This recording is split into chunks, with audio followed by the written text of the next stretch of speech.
Rabbil alamin wal aqibatu lil muttaqin wal udwana ila al zalimin.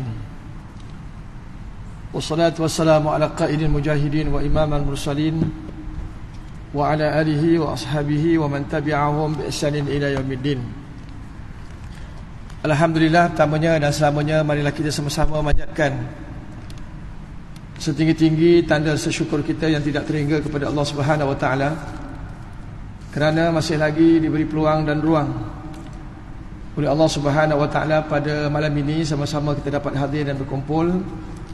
Mudah-mudahan dengan perhimpunan kita pada malam ini akan sentiasa diberkati dan dirahmati oleh Allah Subhanahu wa taala dalam usaha kita untuk sama-sama mempertingkatkan keimanan serta takwa kita kepada Allah Subhanahu wa taala. Tuan-tuan dan puan-puan yang saya hormati sekalian,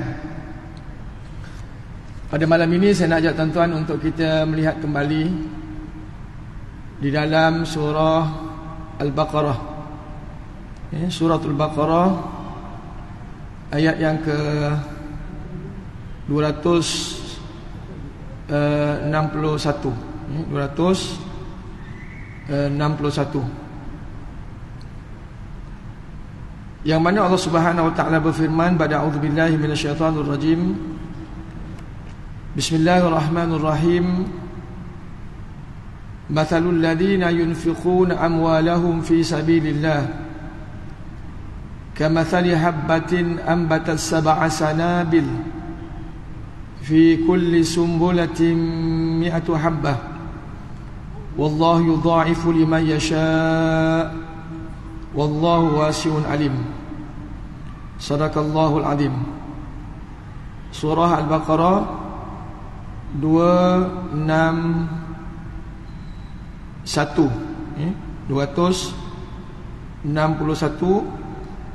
juzuk yang ketiga, muka surat 44. Ayat ini tuan-tuan, bagaimana Allah Subhanahu wa taala memulakan ataupun menyatakan mathalul ladzina yunfiqun amwalahum, perumpamaan kata Allah Ta'ala mereka-mereka yang mendermakan, mereka-mereka yang menginfakkan, mereka-mereka yang menyumbang amwalahum fi sabilillah, harta mereka pada jalan Allah. Yunfiqu ini tuan-tuan, sama ada boleh kita terjemah infak, derma kilat, sedekah dan seumpama dengannya. Yang dikatakan infak ataupun sedekah ini, ma yudfa'ul minal mali litaqarrabu ila Allah, iaitu memberi sesuatu kepada orang yang memerlukan. So tentu kita ulur tu, kita nak derma tu orang yang memerlukan, dengan tujuan untuk mendekatkan diri kita kepada Allah. Itu namanya derma, infak, sumbangan, pada jalan Allah Subhanahu wa taala. Menurut Imam Syafi'i, makna fi sabilillah ini makna yang umum, dengan salah satu maknanya yang banyak, terlalu umum. Yang mudah kita nak faham yang dikatakan fi sabilillah, iaitu semua amal kebaikan untuk menghampirkan diri kita kepada Allah Subhanahu wa taala, bukan hanya tertentu kepada peperangan saja. Umum. Mendirikan masjid, mendirikan surau, mendirikan madrasah, bantu kepada mereka yang belajar agama misalnya. Apa saja tuan-tuan untuk menegakkan agama Allah Subhanahu wa taala, itu namanya fi sabilillah. Yang mudah kita nak faham. Kamathali habbatin ambatat sanabil, ibarat menanam sebiji benih.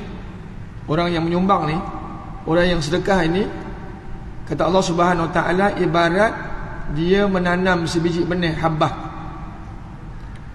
Ambatat sab'a sanabil, dengan dia menanam sebiji benih ini dan akan menumbuhkan 7 cabang. Sab'ah sanabil, sab'ah, 7 cabang, 7 untayan, 7 ranting. Ada lagi 7 bahagian 7 untayan. Tanam satu benih, tumbuh 7 untayan. Masya Allah. Ini hebatnya orang yang menderma ni. Hebatnya orang yang menginfak ni.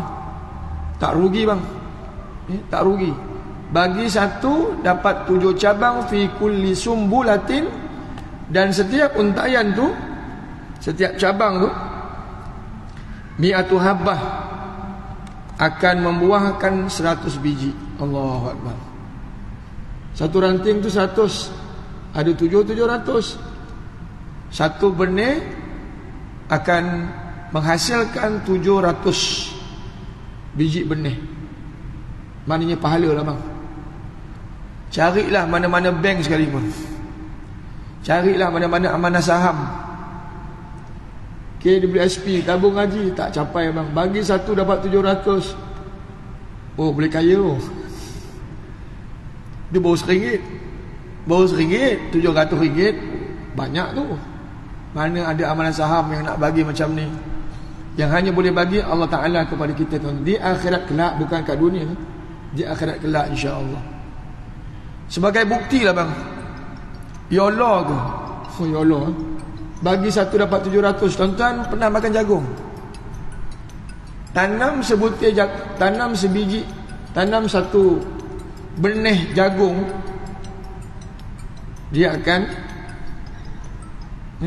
akan bercambah. Satu tongkol jagung tu tuan-tuan pernah kira tak berapa biji dalam dia tu? Saya pun tak kira, saya makannya tak pernah kira 1, 2, 3. Secara saintifik, mengikut sains, Masya Allah, memang jelas dan terbukti. Sebiji benih dia boleh bercambah, mungkin lebih banyak daripada 100. Mungkin. Itu disebut oleh Allah, wallahu yudha'ifu liman yasha'. Allah Ta'ala boleh tambah lebih daripada itu. Bukan 700, lebih daripada itu. Sebagai bukti seperti mana disebut tadi, jagung ke, gandum ke. Gandum pun kita, negara kita tak ada gandum. Ataupun padi misalnya. Siapa orang sempat berenam kat sini? Pernah kira tak? Satu untayan tu kan, kalau dikira mungkin lebih daripada 100. Allahu Akbar. Ini tuan-tuan yang disebut oleh Allah Ta'ala mengenai dengan tajuk perbincangan kita, iaitu manisnya sedekah. Sedekah ni manis, bukan tawa, bukan sakit. Manis. Manis ialah Allah Ta'ala akan beri ganjaran seperti mana yang dinyatakan oleh Allah Ta'ala. Ayat ini diturunkan tuan-tuan sempena satu peristiwa, bagaimana tak kala Rasulullah SAW menganjurkan kepada sahabat supaya menghulurkan derma tak kala Rasulullah akan keluar dalam peperangan Tabuk. Ayat ini turun. Mengenai dengan bagaimana Nabi SAW menganjurkan kepada seluruh sahabat untuk menginfakkan harta mereka pada jalan Allah. Madinah ke Tabuk ni tuan-tuan, jarak dia 750 km. Sini Kelantan berapa kilo? Berapa ratus? Siapa Kelantan? Daripada sini ke Kelantan 500 lebih kilometer mungkin Boleh 500 bang. Berapa jam jalanan? 5 jam. Naik malam ni pukul 10 sampai pagi subuh. Naik by express 5 hingga 6-7 jam dalam bas yang beraircon. Relax, sambil tengok bola. Relax. 750 km. Bayangkan. Dan saat itu di Madinah, ketika mana bagaimana masyarakat pada ketika itu di Madinah, mereka sedang menghadapi saat kesukaran, susah. Waktu susah waktu itu. Tapi itulah yang namanya menyumbang, infak untuk jalan Allah, demi untuk nak menegakkan agama Allah. Bagaimana kita melihat para sahabat berlumba-lumba untuk bersedekah macam Macam kita tonton Covid, walaupun Covid, ada juga sumbangan daripada jemaah untuk agama ini. Ada juga bang sumbangan kepada masjid dan sebagainya. Walaupun Covid, walaupun kadang-kadang kita rasa susah sangat hari itu, menyumbang. Ini budaya kita orang Melayu ni, alhamdulillah. Menyumbang macam biasa. Aku miskin pun tak apa, aku susah pun tak apa. Walaupun begitu, nyumbang walaupun sedikit. Ini kita punya prinsip dalam kita hidup kita orang Melayu. Mana-mana kita pergi bang, insya-Allah tabung tak pernah menghampakan. Tabung besar tu tak pernah menghampakan, insya-Allah. Tak banyak sikit, tak sikit banyak. Banyak tanda ada, sikit tanda ingat kita dengan rumah Allah Subhanahu taala. Mudah-mudahan bang insya-Allah. Jadi tuan-tuan para sahabat berlomba-lomba walaupun saat itu susah. Di antara sahabat yang besar, kita melihat bagaimana Sadina ataupun Abdul Rahman bin Auf.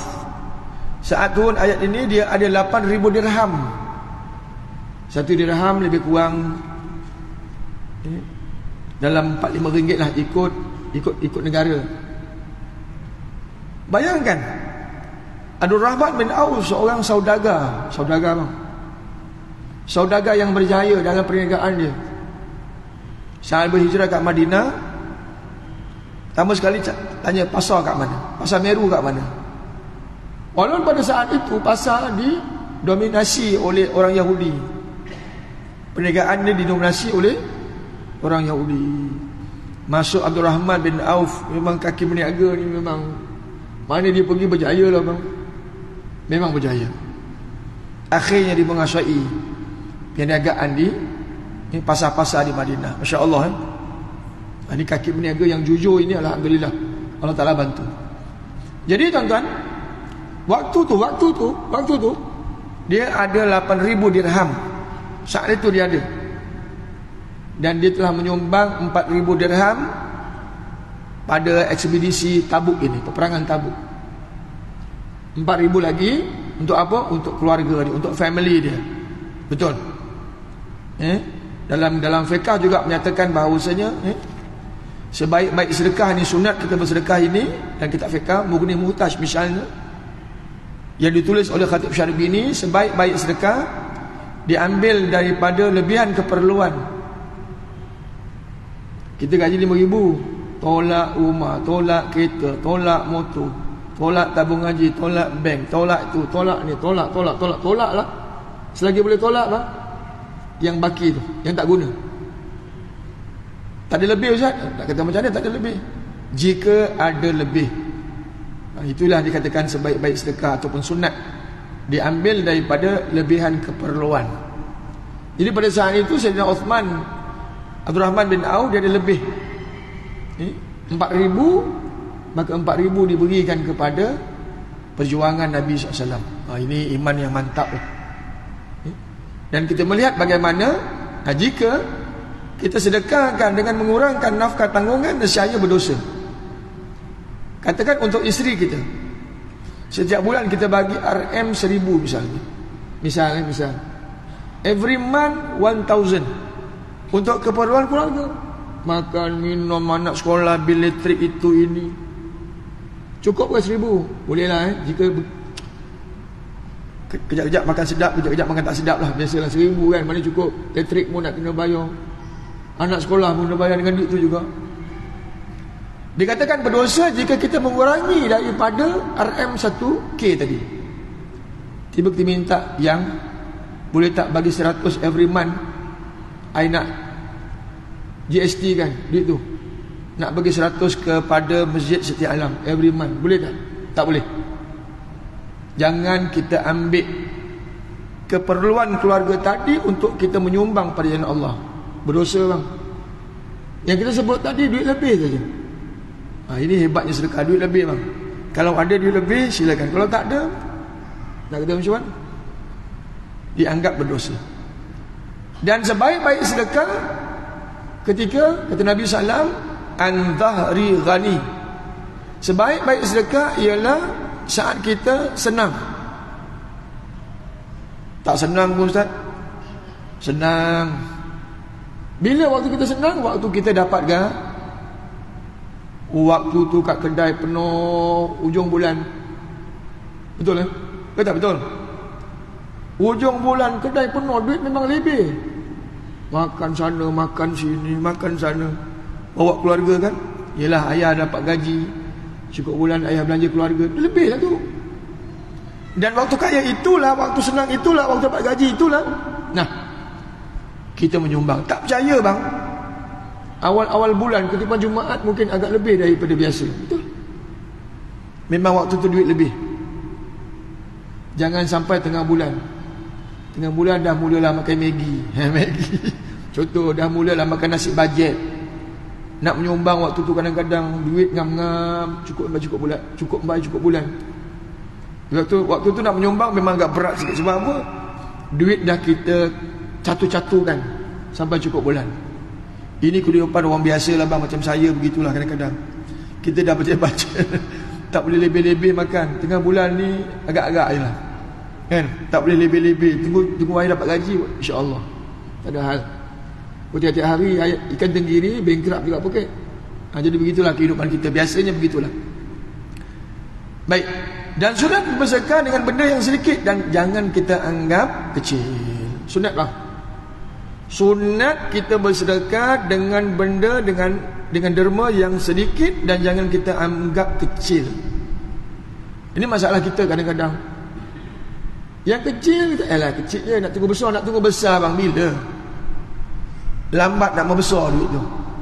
Mana yang ada walaupun kecil 50 kupang, yang duit 50 kupang tu, kita tengok tak duit 50 kupang tu? Kadang-kadang tak pandang kat rumah, tengok duit 50 sen. Tengok macam ni. Tak laku lah bang 50 sen. Betul kan? Ke laku? Macam tak laku lah duit 50 sen. Walaupun kecil 50 kupang tu, nah, mendermalah. Jangan kita anggap kecil. Di sisi Allah besar. Di sisi Allah besar.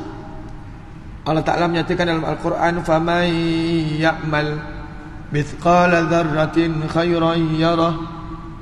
Barang siapa yang beramal, barang siapa yang membuat kebajikan walaupun sebesar zarah sekalipun. Zarah ni dengan mata kasar kita tak nampak kan? Zarah ni dia macam atom. Lebih kecil daripada atom. Tak nampak. Kata Allah Subhanahu Wa Taala, khairan yara, akan diperlihatkan oleh Allah. Ini hebatnya sedekah. Walau kecil mana sekalipun, insya-Allah di sisi Allah Taala besar. Sebaliknya dosa begitu juga.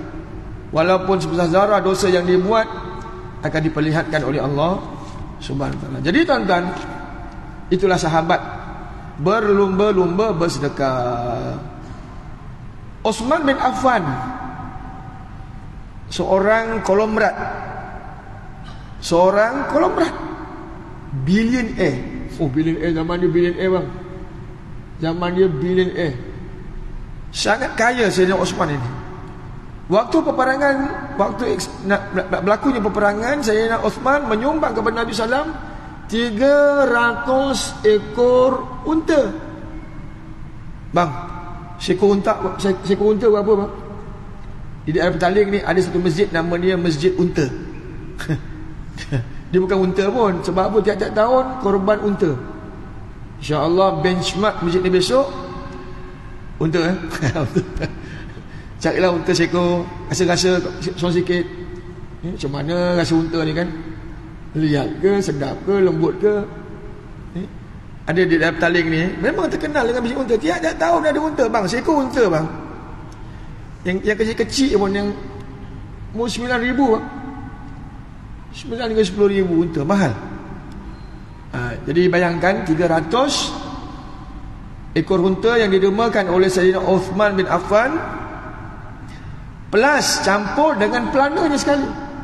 Jadi kita menderma ni bukan hanya dengan duit, malah barang juga boleh kita sumbangkan, namanya derma.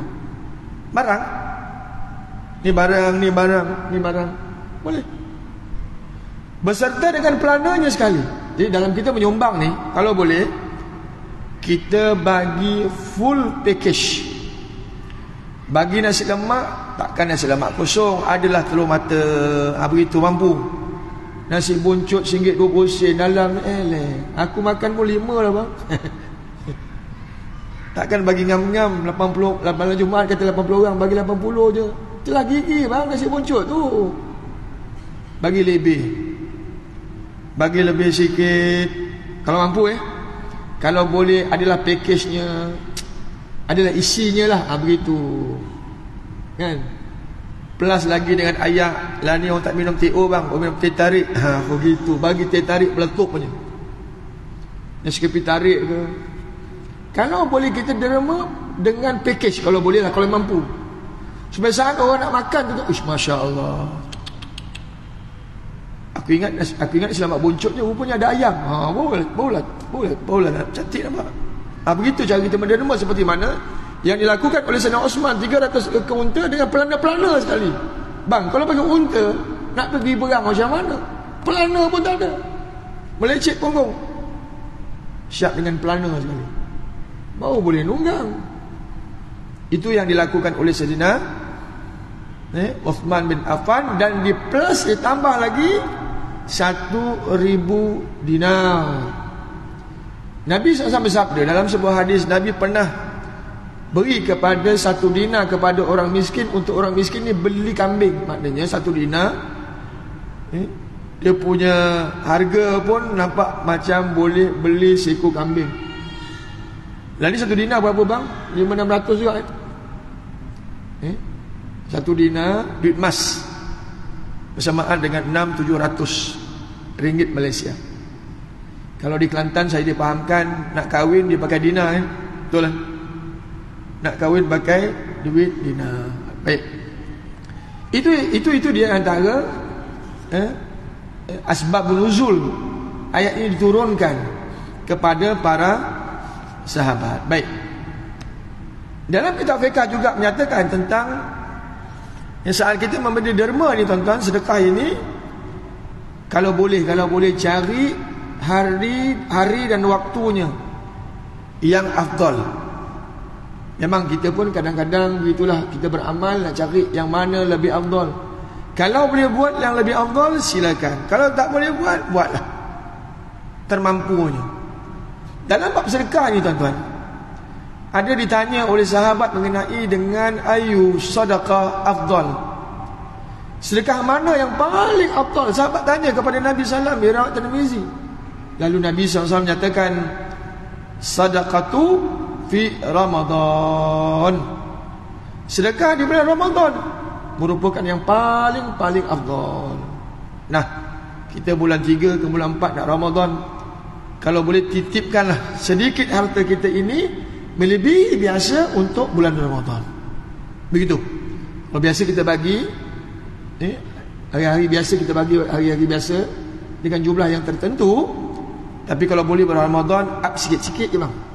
Sempurna apa yang disebut oleh Nabi SAW, lebihkan sikit. Sebab pahala di bulan Ramadan ini seperti mana yang tuan-tuan maklum, berlipat terlipat sekali, punya banyak. Bayangkan yang kita sebut tadi 700, kalau dia lipat bang, tak cukup lipat kita pahala ni, terlalu banyak. Jadi saranan Nabi SAW, sedekah di bulan Ramadan. Selain daripada itu, disunatkan juga kita bersedekah pada hari-hari yang penting. Itu yang saya sebut tadi, cari waktu yang terbaik untuk melipat gandakan pahala kita ini. Jangan main bagi. Yang bagi-bagilah sebut tadi, yang bagi-bagilah lebih daripada biasa. Bila 10 Zulhijjah. 10 Zulhijjah. Apa peristiwa 10 Zulhijjah? Haji bang. Haji. Kita ingat haji je, kita ingat korbannya. Bila? Tak perasan rupanya 10 Zulhijjah. Dia ingatkan baliklah.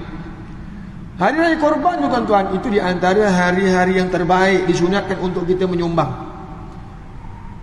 1 Syawal misalnya. Nah, ataupun Mekah ataupun Madinah. Kalau kita pergi Mekah, Madinah, jangan lupa kita titipkan sedikit harta kita ini di Mekah dan di Madinah. Sunat juga digalakkan kita bersedekah Dengan apa tuan-tuan? Dengan ayat. Dengan ayat. Jika ayat lebih perlu daripada makanan dalam kita bersedekah ini, kita kena bijak keperluan semasa. Ada orang kadang dia bagi Yasin melambatlah tanya. Betul kan ku? Tanya orang masjid lah, Yasin melambat. Yasin di malam Jumaat kalau 80 orang agak-agak lah, ada 100 pun dah memadai lah kan. Quran bukan tak baik-baik, tapi keperluannya kita kena tengok. Masuk masjid tengok apa keperluan masjid sebenarnya yang diperlukan. Yang ni kata Nabi, air diperlukan lebih daripada nasi, makanan. Contoh kalau di Mekah, di Mina kan, kalau tuan-tuan yang dah biasa pergi haji di Mina, kalau tuan-tuan perasan lah, kadang datang lori tu penuh dengan ayak, penuh dengan ayak minum lah, bukan ayak mandi. Ayak minum ni bang, mineral di sini terlalu sedikit berbanding air macam jus tu. Sebab kat Mekah ni dia punya cuaca dia kering, kita basah, dia kering ni. Cepat haus. Kita memerlukan air, dan air ni kalau boleh air yang agak bertenaga lah, air yang agak bertenaga. Kalau oren, fresh oren, begitu memang mantap bang. Kalau mangga, jus mangga. Itu yang disedekahkan saat kita berada kat Mina. Kalau tuan-tuan perasan lah, dia bagi lori tu, bagi habis bagi lagi. Memang sedap minum waktu tu. Musim panas minum air jus, apalah tuan-tuan. Musim panas minum air jus memang memang sedap.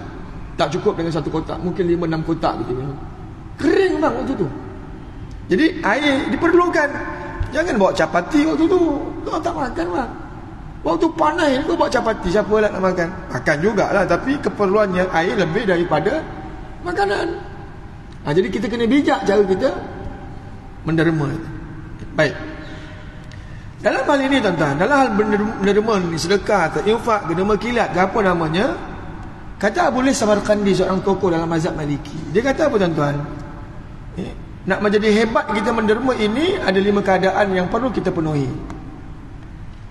Yang pertama, kita nak derma ini ialah, pertama sekali kita kena merahsiakan apa yang kita bagi. Kalau boleh lah, kalau boleh kita kena rahsiakan apa yang kita sedekahkan.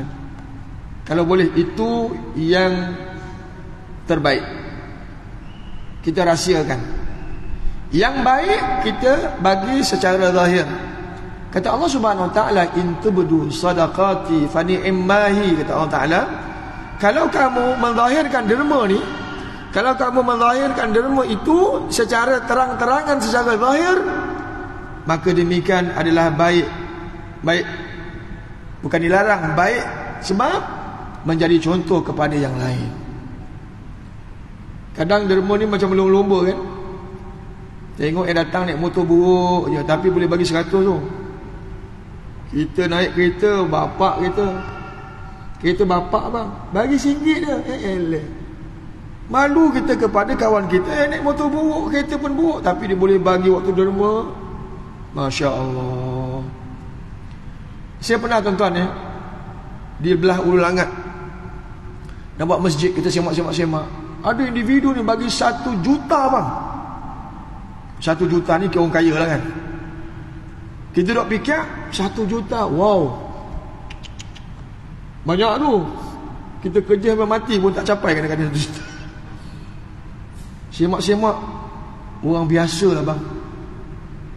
Semak 1 juta, pergi rumah dia tengok, rumah aku lagi besar.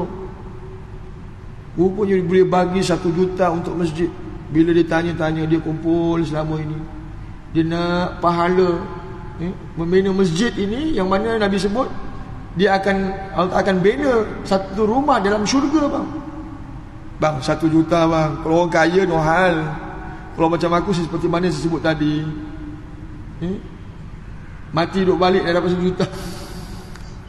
Bang mati duduk balik bang, tambah lagi 70 tahun, tambah 140 tahun, tak capai lagi bang. 1 juta banyak tu. Itu kita sebut tadi lah tuan-tuan.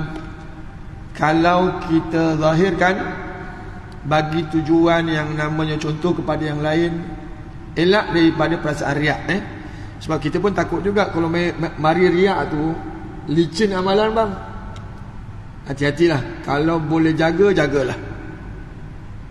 Bagi RM1 hamba Allah. Tulis hamba Allah RM1. Kalau bagi 100 hubung nama. Mana boleh hamba Allah. Ini masalah kita. Jadi begitulah tuan-tuan. Kena hati-hati. Allah Ta'ala berfirman, wa in tukhfuha wa tu'tuhal fuqara fahuwa khairul lakum. Kalau kamu sorok, kalau kamu merahsiakan daripada apa yang kamu berikan kepada fakir dan miskin ini, adalah lebih baik bagi kamu. Nah, antara kedua. Kalau kita rahsiakan adalah lebih baik, kita bagi secara zahir adalah baik. Itu bergantung kepada diri tuan-tuan, diri saya. Sejauh mana kita boleh laksanakan perintah ini. Bagi, kena kawal. Jangan action. Kalau action takut riak pula. Akan riaknya, suma'ahnya, ujubnya, pahala akan hilang. Kita riak-riak ni, pahala amal kita akan hilang. Jadi kalau bagi rahsia ni, kadang-kadang itulah orang tak tahu pula kan. Jadi ini bergantung kepada kepada kita tuan-tuan. Baik. Satu, ringkasnya. Yang keduanya ialah kita kena hindar diri kita daripada ungkit-ungkit dan menyakiti hati orang yang kita bagi. Ini pun bahaya juga bang. Kata Allah Subhanahu wa taala, ya ayyuhalladzina amanu la tubtilu sadaqatikum bil manni wal adha. Kata Allah, wahai orang beriman, jangan kamu membatalkan, jangan kamu merosakkan, jangan kamu menghapuskan sedekah-sedekah kamu itu dengan manni wal adha. Apa mana manni? Manni dia bagi, tujuan dia bagi, lepas tu dia menyakiti hati orang yang menerima. Ingat balik apa yang kita bagi kepada isteri, kepada anak-anak. Jangan ungkit balik. Itu namanya sedekah bang. Kita bagi suami isteri ni nafkah tu, maksudnya sedekah. Kita bagi tadi, kita sebut tadi kan. Kita bagi tu yang namanya pemberian itu termasuk dalam yang namanya hadiah. Ikutlah hadiah, sedekah dan sebagainya. Kita bagi tu untuk nak mendekatkan diri kepada Allah. Tambah pula kita bagi ni dalam bentuk keperluan keluarga dan wajib. Jadi saat kita bagi, ada di bidang agama tu kadang dah kahwin lama tiba bercerai, dia tak halalkan apa yang dia bagi selama 30 tahun. Oh Allah. Oh Allah. Awak dah bagi, dah jodoh tak ada. Nak kata macam mana kan? Ini dia punya ungkit. Isteri tu, mantan isteri tak apalah kan, nak kata macam mana tak ada jodoh kan. Tapi diungkit kau-kaunya bang. Kalau kita pun menerima saat menerima orang bantu-bantu, tiba diungkit balik, ini tak kena budi ni orang. Sakit hati. Jadi tuan-tuan, namanya sedekah jangan ungkit balik. Mani wal azza ni kita cerca, hina pula. Ada jenis ini pula. Dia bagi, dia hina orang tu. Jangan hina. Bagi RM1 je pun. Tengah makan sedap-sedap malam ni, tiba datang RM1. Pembuat tisu tu kan, bagi RM1 je. Daripada mana ni? Badan sihat ni, kerja lah. Aku pun kerja tau. Agak-agak lah bang. Bagi RM1 je pun kan. Yang tu dapat tisu pula tu. Bukan dapat free saja, dapat tisu tu. Tak bayarlah kita nak cek sampai macam SPRM tu, tak payah. Bagi udah, kita akan makan, bagi je. Walaupun dia sihat macam sado sekali pun dah. Mana kita panjangkan. Jangan saat kita bagi kita hina.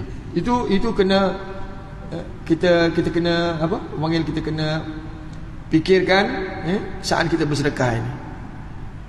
Ini aku bagi, bumbung ni. Bumbung ni aku yang bagi ni, kau tidak. Tak ada bumbung macam ni. Tak ada bumbung macam ni. Agak-agak lah. Betul, Allah Ta'ala dah tulis tu apa yang kita bagi kat masjid ni. Tapi jangan cerita balik, itu je. Jangan cerita balik. Bang, kita pun berbulu telinga bang. Kalau tanya, kau tahu tak yang lampu ni aku bagi tau. Kalau aku tak bagi dulu tak berlampu masjid ni. Berbulu tak telinga kita? Berbulu bang. Berbulu telinga. Jadi apa yang dah kita bagi, Allah Ta'ala dah tulis segala amal baik yang kita buat.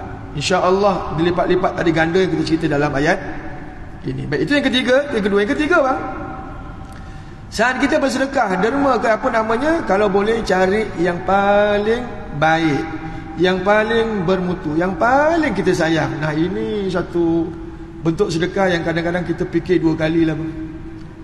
Contohlah not duit kita, mana not yang paling kita sayang? RM1 ke? 5 ke? 10 ke? 20 ke? 50 ke? 100? Nak derma tengok dulu. Warna biru juga masuk dalam tabung. RM1. Itu yang kat tabung ni paling banyak duit RM1. Dulu, kini dan selama-lama warna biru. Tukar warna hijau. Cuba kita tukar persepsi kita kepada warna hijau. Si biru manjang, tukar bang warna hijau. Buka tabung macam tu, wah, dah ada perubahan lah. Warna hijau semua duit. Kan cantik. RM1 bang berjenuh kira bang. Duit RM1 berjenuh. Dulu, kini selama-lama duit tabung tu RM1 lebih banyak. Tapi Alhamdulillah lah. Nak kata macam mana kan. Tapi kita kena ubah. Kita sebut tadi, kita kena bagi barang yang paling kita sayang. 100. Sikit skala bang. Betul sayang bang 100 ni. Menggigil bang. Menggigil. Tapi walaupun menggigil bang, kita pejamlah mata. Kerana Allah Ta'ala ni nak kata macam mana. Ada tu kes khutbah Jumaat. Datanglah adik-adik duduk uncang. Dia pun macam lalok gitulah, lalok pergi. Kejap tidur, kejap tak. Khutbah Jumaat. Waktu datang tu dia main ambil je bang. Ambil, oh 100 dah terlepas. Dia tengok balik, duit 100 dah terlepas, dah masuk dalam tabung.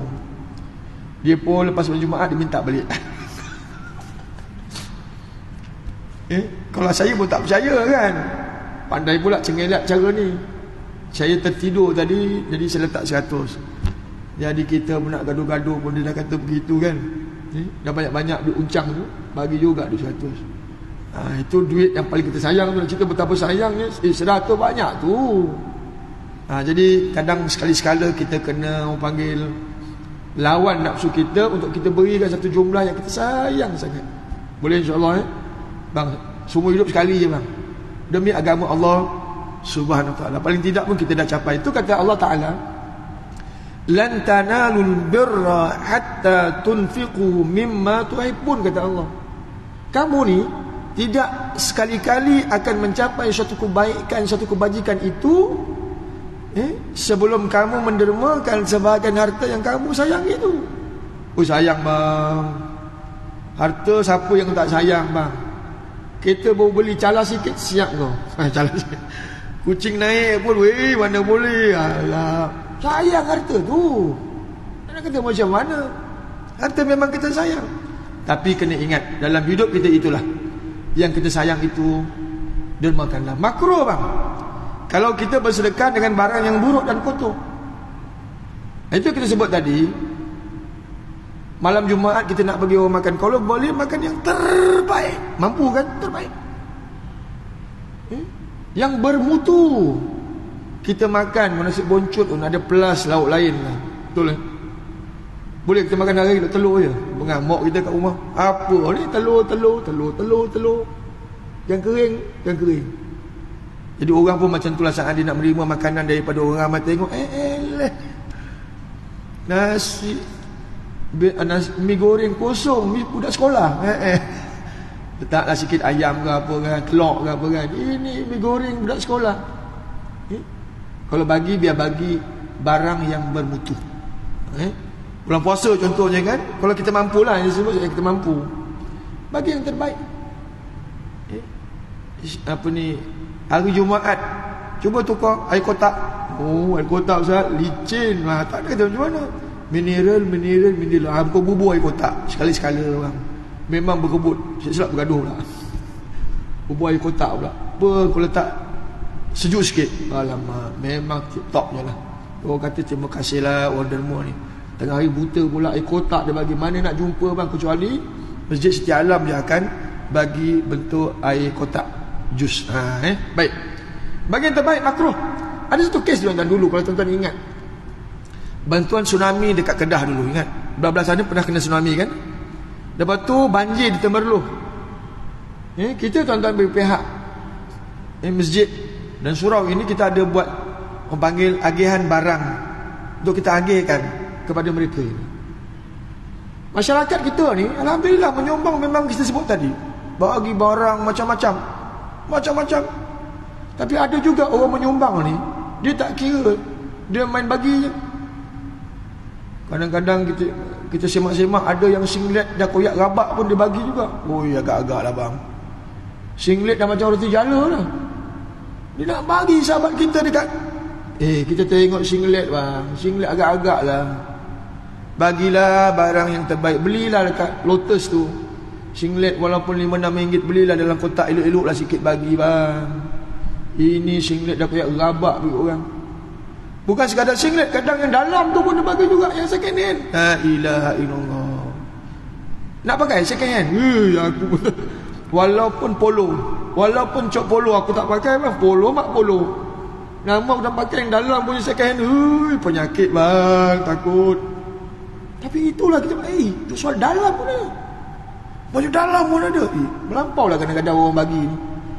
Lah, benda baju baru sayang, baju yang dah pakai mahal sayang, bagilah baju buruk-buruk tu. Mudah-mudahan orang ambil lah. Nak bagi pun orang miskin je. Jangan bang. Waktu banjir, kalau tuan-tuan pergi waktu Temerloh di banjir ni, banjir di Temerloh dulu kan, bukan semua orang susah kan. Orang senang kadang-kadang ni memerlukan pakaian yang elok, itu ini. Itu yang kena kita tengok balik. Jangan bagi yang buruk-buruk, makruh Kita bagi buruk tu makruh. Macam juga makanan, kita bagi makanan yang nampak macam biasa-biasa je kan, biasa-biasa pun tak digalakkan dalam kita menderma. Imam Nawawi berkata, makruh kita bersedekah dengan harta yang syubhah. Harta syubhah pun tak boleh. Halal tak halal, itu namanya harta syubhah. Baik, itu yang keempat. Yang ketiga, yang keempat, yang akhirnya tuan-tuan disebutkan di sini ialah saat kita nak menderma ini, kalau boleh kita kena cari golongan sasar. Jangan main bagi je. Kalau boleh kita cek golongan sasar. Satu golongan sasar ni, siapa golongan sasar? Di antaranya apa yang disebut oleh Allah Ta'ala, iaitu asnaf. Yang 8 tu lah. Yang 8 tu, fuqara, masakin, amil, mu'allaf, orang yang berhutang, fisabilillah, ibnu sabil dan hamba. Kita bila lalu azan, nanti kita sambung sekali lagi.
Baik, kita sambung sikit lagi. Baik, itu yang pertama, golongan sasar. Yang keduanya adalah orang alim, yang muttaqin, yang memerlukan sumbangan, guna derma ni untuk nak meninggikan agama Allah Ta'ala. Itu yang kedua. Dan yang ketiganya ialah yang afdal. Yang afdal ialah kita bersedekah kepada kaum kerabat yang susah. Dah lah kerabat dia fakir pula tu, dah lah kerabat dia fuqara pula tu, dah lah saudara dalam golongan, contohnya mu'alaf, dalam golongan berhutang, contoh dalam golongan fisabilillah, maka mereka ini adalah lebih afdal. Dan juga kepada jiran tetangga yang susah. Dalam hal ini tuan-tuan, Nabi SAW bersabda dalam sebuah hadis, Nabi kata as-sadaqatu alal miskin, sedekah kepada orang miskin sedekah, satu pahala. Adapun kalau kita sedekah kepada kaum kerabat, akan mendapat dua pahala. Satu pahala sedekah, yang kedua ialah pahala silah, menghubungkan silaturahim. Jadi dalam hidup kita ni tuan-tuan, kita ada saudara, makcik, pakcik, menakan, tak menakan, itu semua pastikan kalau mereka itu susah dalam golongan asnaf, maka mereka ini adalah lebih berhak kita bantu berbanding orang lain. Orang lain bantu juga, tapi yang ni kita lebih keperhatian kita kepada mereka ini. Siapa yang akan bantu mereka? Tak lain tak bukan kita sendiri yang akan membantu. Dan ini merupakan suatu arahan agama kita untuk kita membantu mereka ini terlebih dahulu. Buat korban, ingatkan kaum kerabat, bantu kaum kerabat, derma dekat masjid, surau. Kalau RM10 kita bagi, titipkan RM2 kepada pakcik dekat Kelantan tu yang susah, titipkan RM2 ke makcik kita dekat Melaka, titipkan RM2 dekat Johor, titipkan RM2 dekat Meru, RM2 titip dekat Setia Alam, yang namanya asnaf tadi, supaya pahala ini berjalan, dia dapat yang kita sumbangkan tanpa diketahui oleh mereka ini. Ataupun dalam masyarakat ini peranan kita lah, peranan kita yang boleh kita bantu, kita bantulah bang. Dalam masyarakat kita yang ada fakir dan miskin kepada asnaf ini, lebih kita perlukan bantuan ini dengan bantuan ini kepada mereka. Jangan kita cari fakir miskin di tempat lain, sedangkan di tempat sendiri ramai fakir miskin yang memerlukan sumbangan dan itu ini, mereka ini adalah lebih perlu. Sehingga kan tuan-tuan, dibolehkan untuk membantu daripada ahli keluarga yang susah. Sedekah apa kan? Sedekah yang sunat, bukan yang wajib. Yang sedekah wajib ini zakat, yang itu tak boleh lah. Suami bagi isteri, isteri bagi suami, suami bagi anak-anak, itu tak boleh bang. Itu nak punya nafkah, kena bagi. Tak boleh bagi, tak dia bagi zakat. Ada satu hadis Rasulullah, bagaimana seorang wanita yang bernama Zainab Saqafi. Zainab Saqafi ni tuan-tuan, seorang wanita yang sangat kaya, kolomerat. Grade dia pun jusa. Oh, kalau ikut grade dia pun mantap grade jusa, maksudnya pangkat dia besar lah, gitu dalam kerajaan. Suami dia S19, untung. Kadang ada suami pangkat kecil, isteri dia bapak pangkat. Ada yang begitu kan dalam hidup. Jodoh kata macam mana. Berlaku kepada Zainab Saqafi ini. Dia punya suami yang bernama Abdullah bin Mas'ud, sahabat yang tahu tentang rahsia Rasulullah. Ini dia, bukan orang biasa-biasa lah. Suami dia pun bukan orang biasa. Walaupun seorang sahabat yang biasa-biasa, tapi kehebatan dia di mata Rasulullah SAW cukup hebat. Jadi isteri dia ni, Masya Allah, kolomerat, bangsawan, businesswoman, gaji besar, pangkat besar. Dia kata kepada Nabi, boleh tak harta dia yang semua ni diberikan kepada suami dia? Wah, bang, kalau kita dapat isteri harta banyak, mantap. Jadi isteri Kalau suami susah, bantulah. Betul, duit suami duit kita, duit kita duit kita. Betul tu, separnya begitu. Duit isteri bukan duit kita tau. Betul. Duit isteri bukan duit kita. Isteri pula duit suami duit dia. Duit dia, bukan duit suami. Itu cik abang kena ingat tu. Kau jangan pun terpaksa duit dia tu duit dia. Jadi tuan-tuan, Zainab Saqafi ni, dia kata, Rasulullah boleh tak duit aku yang banyak ni aku bagi suami aku. Wah, dapat isteri macam ni kan mantap. Tengok suami susah, bantu suami. Betul kan? Tengok melepek suami datang dekat masjid, naik kereta, motor tak ada aircon. Motor tak ada aircon, kereta tak ada aircon.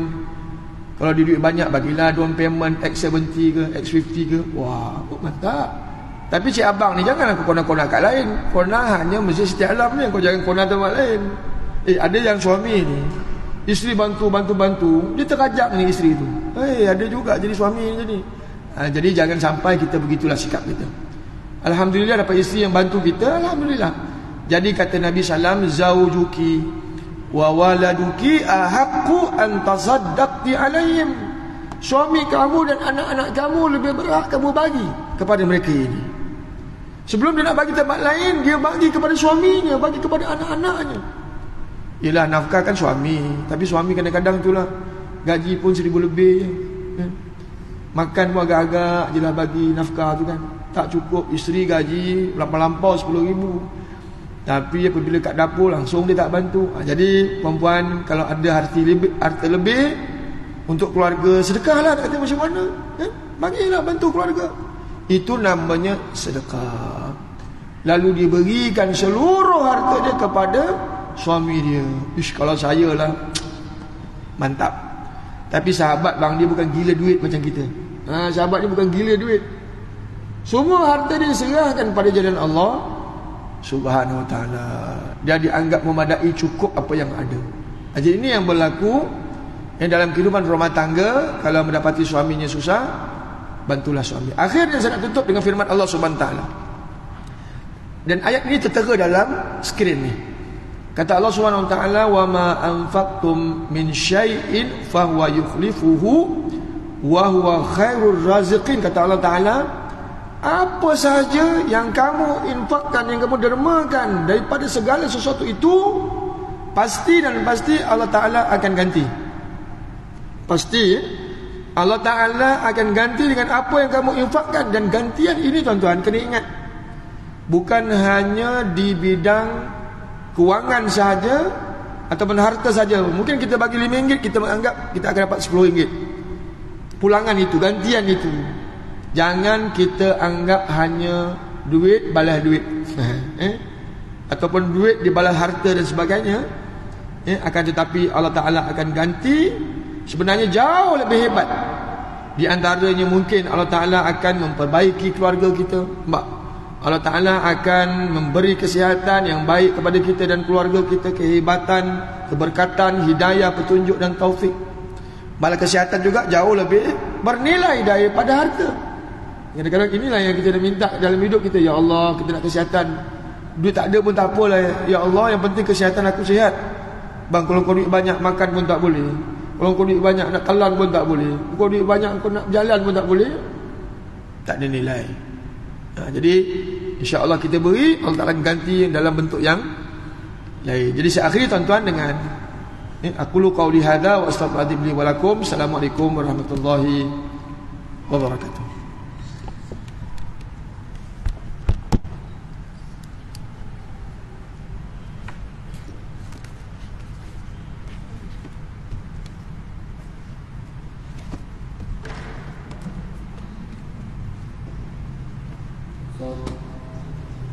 الله أكبر الله أكبر أشهد أن لا إله إلا الله أشهد أن محمدا